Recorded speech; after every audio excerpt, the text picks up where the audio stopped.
Do you ever feel like you're constantly putting up your guard and ready to defend every parenting decision you make? In today's episode, we're talking about something that's been bugging me lately: defensiveness. You know that knee jerk reaction we have when someone questions our choices or suggests we do things differently? That's the one.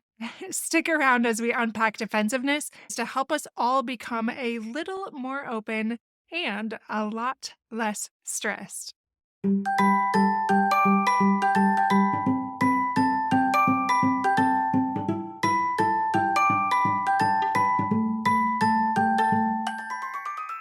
Hey parents, welcome to Fulfillment Therapy. Do you want to raise your kids better and have a stronger marriage? Are you up late at night researching marriage and parenting tools and self-care tips? Do you start each day hoping for deeper connections and less chaos, but it ends with family arguments and going 12 different directions again? My name's Kendra, wife, mom, therapist, and growth enthusiast. It wasn't until I discovered how to fulfill my unmet needs that I was finally able to show up as my best self as a spouse and parent. I realized that by meeting my needs, I could more fully meet the needs of my family with more energy and less resentment. In this podcast, I teach parents skills like boundary setting, prioritizing personal needs, communication, and claiming ownership. Just like my clients, you'll be shocked by the improvement in your marriage, parenting, and personal life when you focus on fulfilling your important, unmet needs. Ready to prioritize yourself so you can quit mentally throat punching people? Then grab those earbuds and head outside, and let's walk and talk.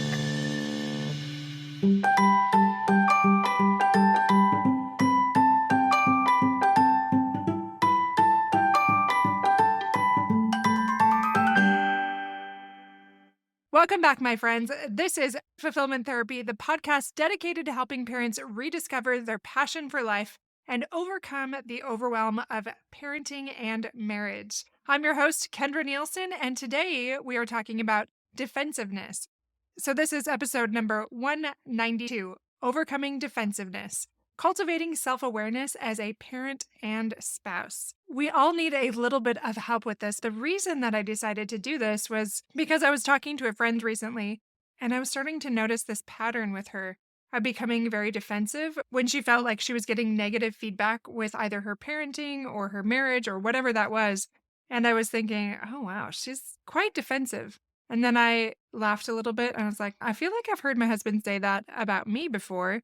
But I often just think it's other people. So I thought maybe it's time to really examine whether or not I'm defensive, and if I am, what I can do about it.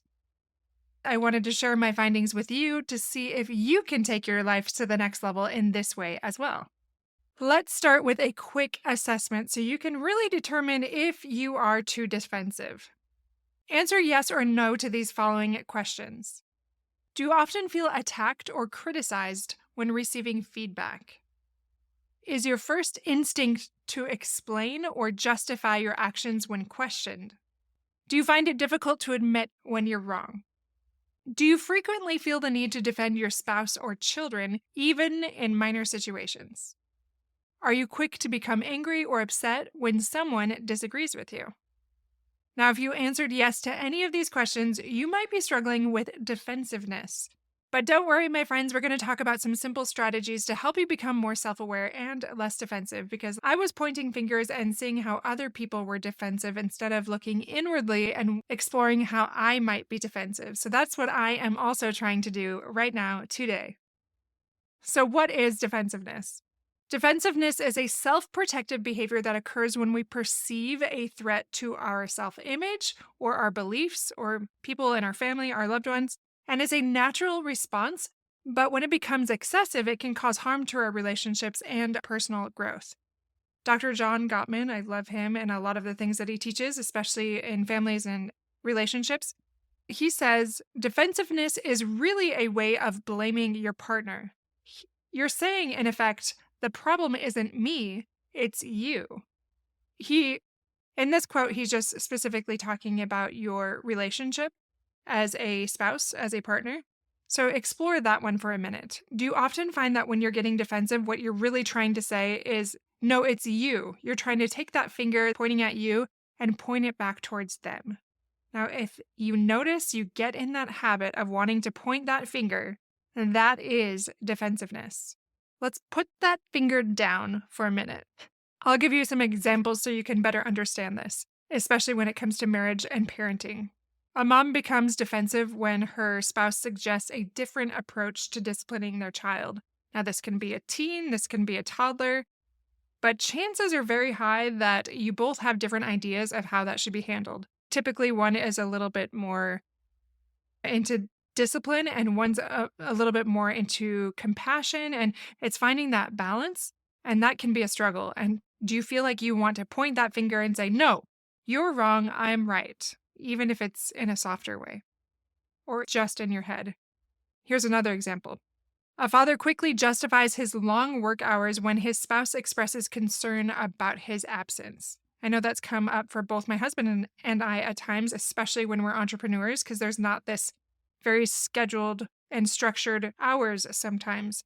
And that can be a trigger for us depending on what it is we are experiencing at the moment.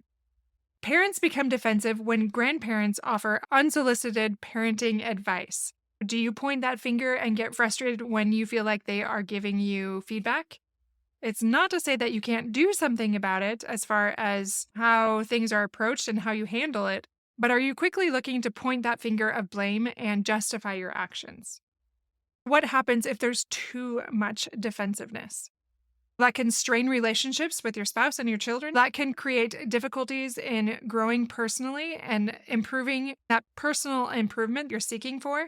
It can strain different friendships. Like I was mentioning this friend of mine, I love her dearly.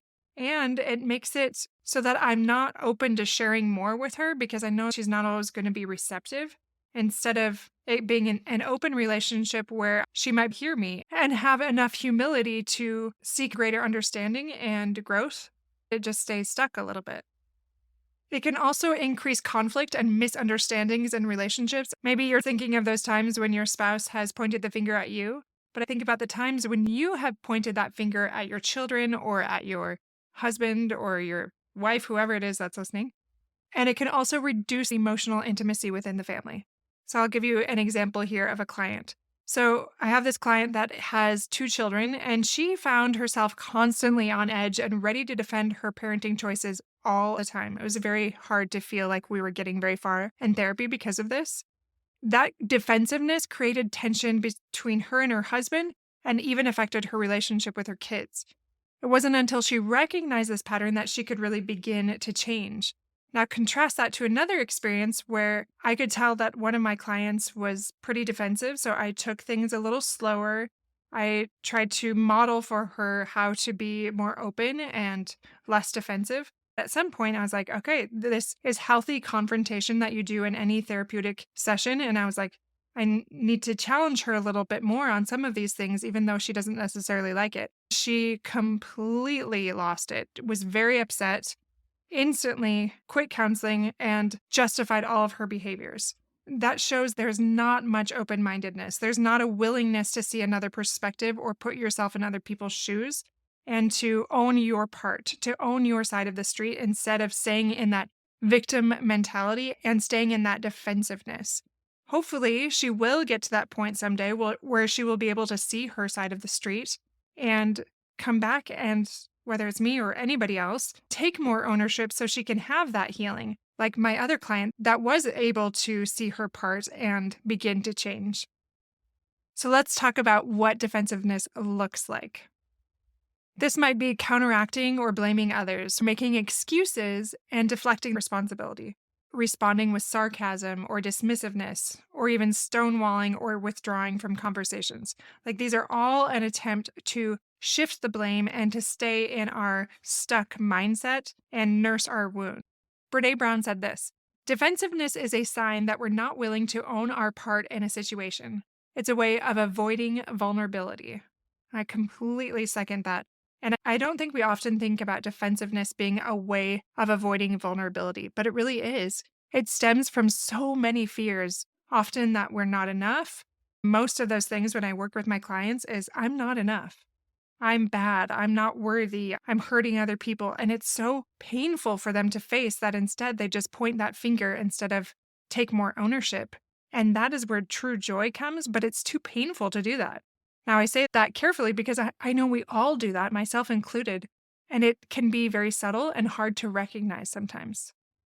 So, how do we break free from that defensive trap? Because again, it's subtle, right? You can practice self awareness. Again, easier said than done, but just a couple ways you can do that. Pay attention to your emotional reactions in conversations. Do you feel like you're trying to point a finger in that conversation? And notice physical cues in your body, like increased heart rate or clenching your jaw, or maybe going to those same patterns. You withdraw and you shut down, or raising your voice, whatever it is where it's not as regulated. The second thing you can do is pause and reflect. Take a deep breath before responding. This actually does work. Then ask yourself, why am I feeling threatened? It's about that curiosity instead of going to that blame, whether for yourself or others. Like, why do I feel so activated right now? And let's explore that a little bit instead of pointing the fingers at others. The third thing you can do is listen actively. Focus on understanding the other person's perspective. Now, a lot of times this is often the spouse because that's who we're most reactive to, the other adult in the room that is always around. Avoid interrupting and formulating rebuttals while they are speaking, but really seek for that humility. I know a lot of times when I feel myself getting activated, I have a mantra or a prayer in my head that please help me be humble, help me relax, help me calm down. And then I also have to proactively act on that. The fourth thing you can do is take responsibility. This is a very important step. Focus on understanding the other person's perspective. Again, this does not mean you have to agree with them, but put yourself in their shoes and recognize that both of you can be right. You just have different narratives. And it's arriving in that middle area where you can see both sides. As always, use I statements so you can express your feelings without that finger pointing. And then the last one is practice that empathy. See it from their point of view and validate their feelings, even if you disagree. Another quick story for you. I have a client that he's a father of 3, and he realized he was constantly defensive about his parenting style. When his wife suggested that he spend more one-on-one time with their oldest child, he felt attacked and frustrated. But then when he took time and we processed it a little bit, he recognized that his wife's idea or suggestion really did come from a place of love. And this helped him respond more openly and led to him being more proactive in his parenting and make those positive changes because he was receptive. Now, maybe he wasn't initially, but he did end up taking ownership and doing what he could to improve. This improved his relationship not only with his oldest child, but with his wife as well, because he let go of that defensiveness and changed those patterns. How can we cultivate that wisdom and that self-awareness, again, when it feels so elusive? This just involves things like regular self-reflection. That's why processing is important through journaling or having a therapist, and then seeking feedback from trusted friends that you're not so reactive to. It also involves things like mindfulness to stay present in those challenging situations. I don't always love it myself, but I recognize that when I take the time to do mindfulness meditations, like those guided meditations, go on walks and I do that a little bit, it really helps keep me grounded and less reactive. If you feel like this is happening more, look up guided meditations on topics that you feel triggered about regularly, like maybe defensiveness, parenting, all of those things, and just practice doing that for 5 minutes a day and see if it helps, because I think you'll be surprised. Dr. Daniel Siegel is a renowned psychiatrist, and he said, mind sight is a kind of focused attention that allows us to see the internal workings of our own minds. It helps us be aware of our mental processes without being swept away by them. So, what he's saying here is if we can develop that mind sight, that will allow us to stay grounded and not be swept away by challenges or that defensiveness as it rises up. It allows us to take a step back so we don't get stuck in those negative patterns. All right, let's briefly apply that to daily life. When your child criticizes your rules, take a moment to listen before responding. Maybe even count to 5, whatever it takes for you to relax and not respond quickly in a negative way. Now, maybe your spouse is pointing out a mistake. Practice acknowledging it without justification. That can be hard, especially if you feel like there's this pattern of fault finding. And you might want to point that finger and say, "You always see the bad in me." Maybe you can point that finger and look at you as well and say, maybe I'm also getting defensive too much. So it's probably a little bit of both, and exploring that. But I do that simple thing that you can do of just acknowledging it without justifying or over explaining why you did something.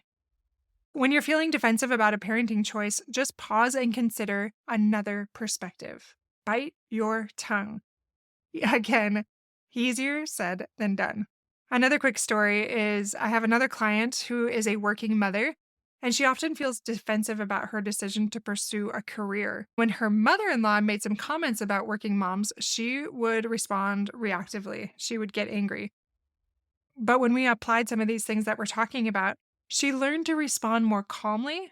This helped improve her relationship with her in-laws, but it also reduced her own stress levels. And you can see how that might happen for you as well. How do you think you could take it to the next level? Even if you don't think you're defensive, let's think about it as a spectrum.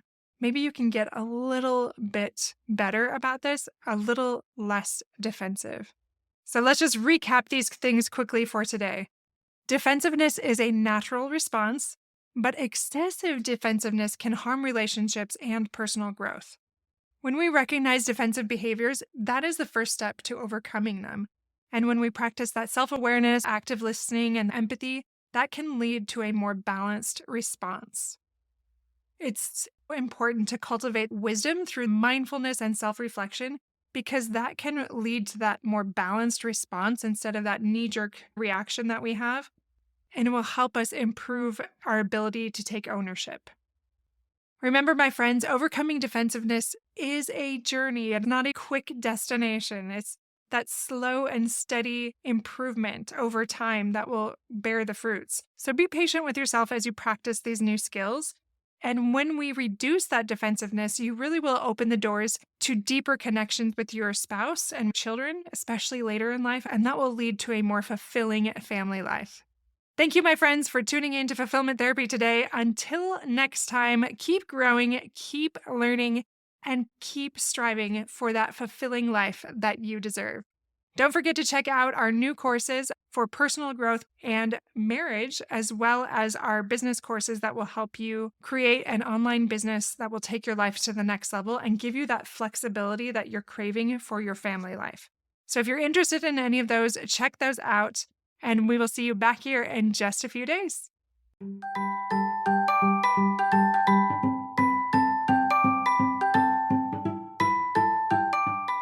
Hey friends, I hope you enjoyed today's episode. If you did, chances are someone else would too. Would you take 30 seconds to share this with a friend who's looking for greater family fulfillment? And while you're sharing, tell me what you think about the show by leaving a review on Apple Podcasts. It refuels me when I hear this podcast is helping you.